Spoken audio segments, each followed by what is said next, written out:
Okay, so yan na. And this one, blue and orange. Yun.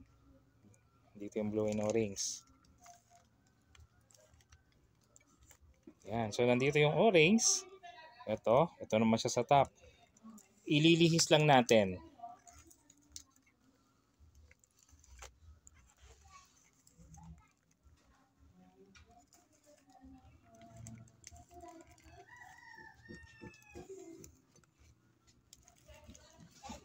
Okay, ito na siya.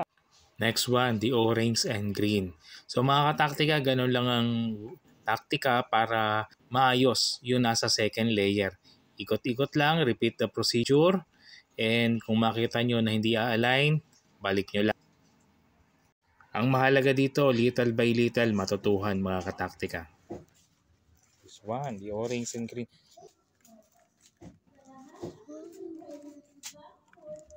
Yan. So ito yung green, dito yung orange. Dito natin sila lalagay. Lilihis natin. Ito sa kabilang side.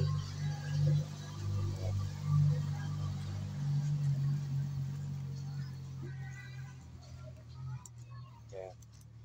So ang ating second layer, buo na.